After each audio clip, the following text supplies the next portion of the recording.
Have you got a money tip handy for me? If you could Yeah. look back to your early 18-year-old self, what would you tell them? I'll give you two tips then. So 18-year-old self versus, say, from an investment perspective, because I think they're slightly different. So from an 18-year-old perspective, I think I would be saying you need to start now and start early, even if it's a small sum of money, because with the power of compound interest, what you start today will be so much bigger in the future that it'll just kind of blow your mind. So if you start slow and you start building that up and do it so it doesn't really make any difference to you, I think that's the thing that I would say, because it's so easy to have your money come in and then see it all go out again without then taking some of it and putting it in an account which you can't touch without, let's say, 90 days access or something. Yeah. So that's certainly something I would say for the 18-year-old from an investment point of view.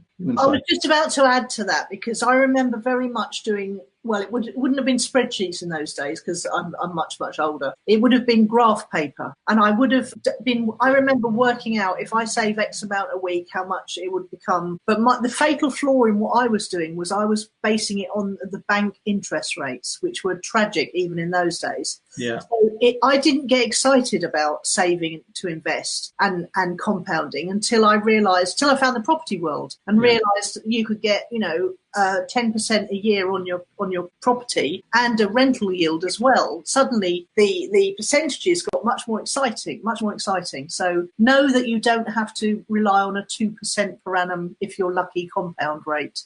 There are much more exciting returns out there. 100% agree with you. And I think nowadays the amount of different apps that are available to help you do this and manage it are just immense. I mean, like you say, you were doing it on graph paper. I think I was doing it on spreadsheets. Had just kicked in then, so probably a spreadsheet or a bit of paper, whatever. But yeah, it's so much easier now. You can just get your phone, put in what you want to do, and then some of them, these apps will even automatically do it for you. So it's my Revolut card. They just hoover up all the change for every transaction and put it in an account that I've just totally forgotten about. It's fantastic. Yeah. I mean, I really like that. I mean, I bank with Starling, and they have a similar thing. And I've followed the kind of profit first methodology for some time. I love that book. Oh my God, that book is brilliant.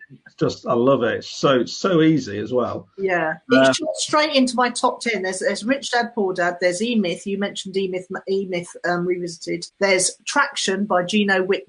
I think you could run any business if you know about Traction. I know it well. It's an awesome book. I wondered if you were going to mention that. And then there's Profit First by Michael Mikowski, which just blew my mind when I read that book. It's fantastic for people who are running businesses, isn't it? I agree completely.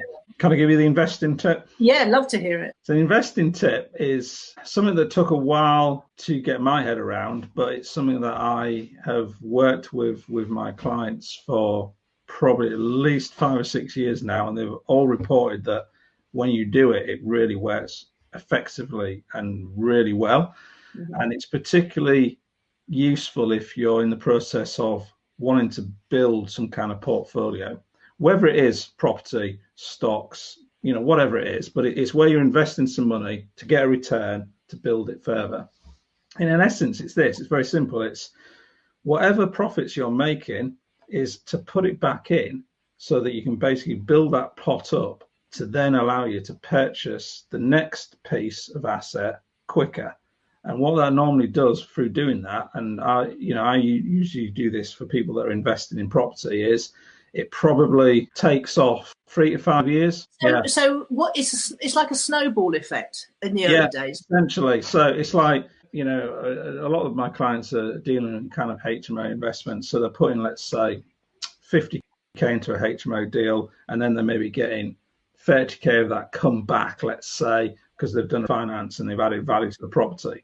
So then rather than taking the profits from that property, they're keeping it to build that pocket of cash back up to 50K. Now that could take them a year, it could take them 2 years. It doesn't really matter, but it's the fact that you then get back to the same pocket of cash you had originally to do the original deal with, which then allows you to go again.